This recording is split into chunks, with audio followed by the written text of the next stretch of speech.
If you use watercolor the way I do, you can just get an infinite amount of detail.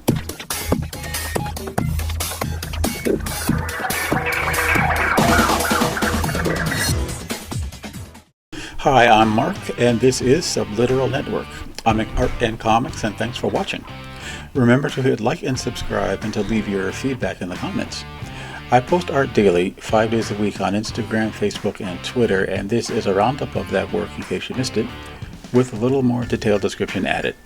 You can read my Una the Cave Bunny comics free at radiocomics.com, and my new one-shot comic, called Searchers, is now available at burningstarcomics.net.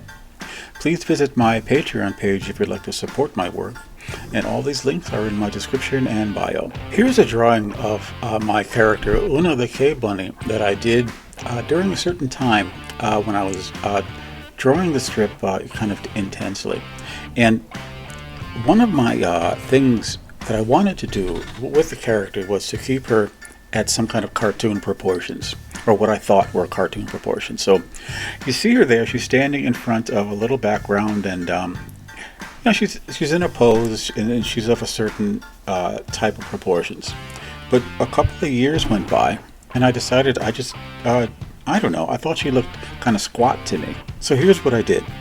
I took the picture as it was, and I scanned it and put it into Krita, which I'm now using instead of Photoshop. So what I did was use the tools in Krita to stretch her figure out to proportions that I liked better. So I did that, and then I made a separate layer with the head in it and worked the head differently, so I got her to be a certain proportion with the body. Because the stretch is not quite, 100%. I don't know, there's a lot of distortion there, so I took the head and undistorted it while I made it to maybe a little bit smaller. The hair came out like kind of really big, but and I'm not generally going to draw her with that big hair, but I like the way it looks here, and I'm going to keep it. I do like the proportions better, and at the same time, while I was doing this, I imported a different background that I had drawn in pen and ink and placed it behind her. So, when I paint this, it's going to have the new background in it, plus the new proportions of the character. So yeah, my first instinct when I was designing her was I wanted her to be sort of short and thick and solid and with a little waist, which I still like, but I like her a little bit taller. As I think of her more as a person, I kind of want to make her less cartoony, and yet at the same time I want to keep her and her world and everything else in it cartoony.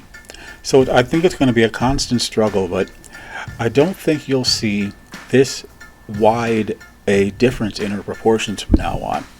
I'm going to keep her somewhat tall, but also somewhat short and thick, and just see if I can make it work. I used to do these really cool, really detailed watercolor paintings when I was really seriously looking for illustration work. I got some doing it, a few comic covers of pieces that really came out nice and really printed up well. I fell out of watercolor a lot when I started coloring things digitally, and mostly started working in black and white during those times. But these were really something to do. I could do one in about a week, but it was kind of a complex process to produce these paintings. So I would do a pencil drawing and then light box it onto this expensive cold pressed watercolor paper, which is a smooth paper. And to get the color, I would do these glazes. I would apply a coat, let's say in the middle. You see, I put some yellow in there, and then I would put 2 or 3 layers of yellow on top of that after it dried, which would give you like this really brilliant color, which is like 3 to 4 times like as bright as the color right out of the palette. So it was that kind of long drawn out process. I'm applying layers of color, and I'm applying tone and applying layers on top of that tone and blending it, until I would get these kinds of results, which I loved getting.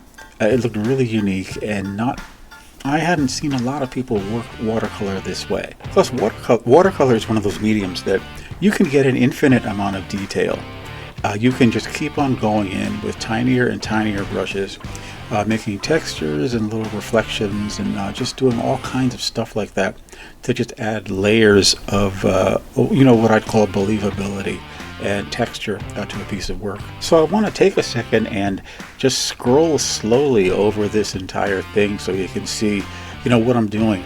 I've got rust, and I've got, gas and oil streaks. I've got smoke. I've got textures on the lips and reflections in the eye, kind of tattered leather and holes in the clothing, textured leather, stuff like that. Just, you could do so much, and I went in there and did everything I could, and never seemed to overload it with detail too much, no matter how much I packed in there. And there's a piece of me that just really loves doing that. So it's just very satisfying to work in watercolor, even though it took a ton of time.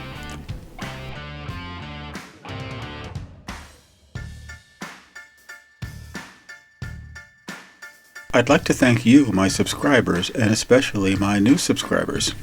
I'm very happy you enjoy hearing something more about the work that I'm doing, and I hope the videos are entertaining, and I really hope you can come back for more.